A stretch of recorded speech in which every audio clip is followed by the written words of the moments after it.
7048. Claim filed by Ray Hartz against Angela Calvillo, Clerk of the Board of Supervisors, for the violating Administrative Code, Section 67.16 and 7.34, by willfully failing to place a written summary of public comment if no more than 150 words into the body of the minutes. This is regarding the March 14, 2017 and March 21st, 2017 meeting. Okay. This was heard by the Education Outreach and Training Committee on June 10. They determined that the task force has jurisdiction and referred it to the full task force with the recommendation to find a violation. There's Member Josh Wolf, Chair of EOTC, provide us with a presentation on this. Yeah, Hartz versus Calvillo on not including the 150 word written summary into the inline of the minutes. right. I was driving all day and haven't had a chance to Okay. look at the agenda. Is there anybody else in EOT, Member Eldon? Can you comment on this? Pretty straightforward, but just if you have something to present, nothing. Okay, so let's move forward. Mr. Hartz, 5 minutes.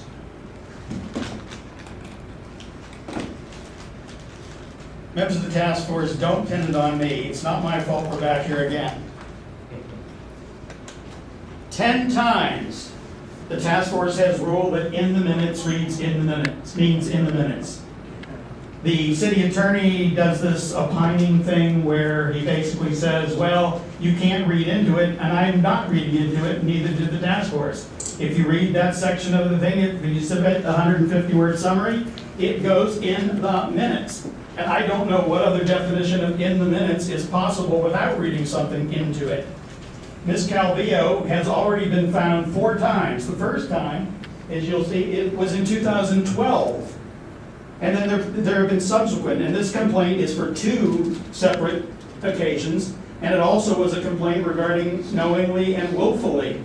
She has been told over and over and over and over again that in the minutes means in the minutes. Directives that have been sent out by the task force to all city departments and commissions saying that in the minutes means in the minutes.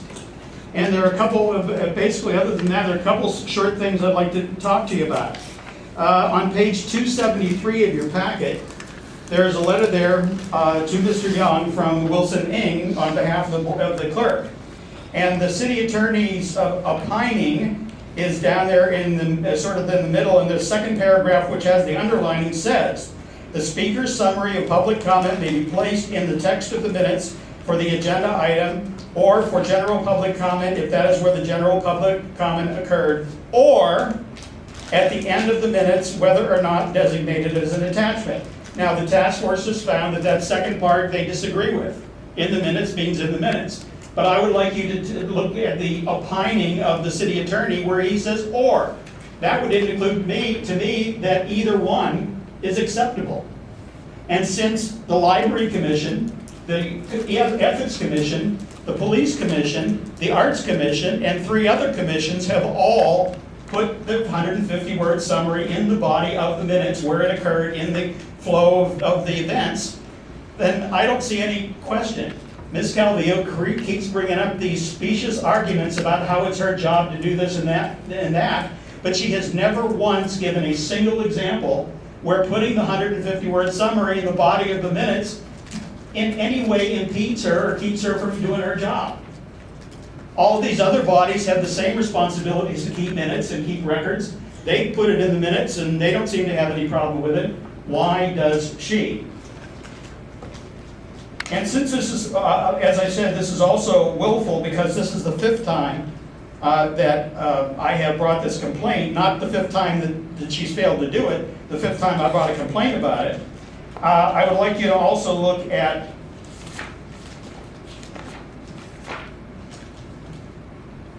page 278. And this is about the 2 prior complaints, 16088 and 16089, and it's Ms. Calvillo's response. And the very last paragraph, the office of the clerk of the board conforms to all said requirements, and we hereby request that this matter be dismissed in order to conserve the resources of city staff and the task force, which obviously did not happen because those were both found in violation. Then she continues, if the Sunshine Ordinance Task Force disagrees with the information already provided and determinations, we request that the task force seek administrative remedies with the city attorney or the ethics commission. She has basically made a request that you send this to ethics. And I agree with it. And it is a willful violation because she has done it 5 times and she has shown she has no intention of changing it. And I think what she has failed to realize is she cites a couple of cases that went over there before, but she failed to realize that Mr. St. Croix, the fixer, is gone. There's a new sheriff in town, a new director, executive director of the Ethics Commission, and Peter Keene is a new chairperson. And I think they are much more impressed with the rule of law than Mr. St. Croix ever was. I would ask that you found Ms. Calvillo in violation for 2 times failing to place the minutes in the body of the summary, in the body of the minutes as ruled previously on many occasions by the task force, and that she does so willfully because she has, how many cases do you bring on the same issue before you say willful? And send it to the Ethics Commission, and I'll take it from there.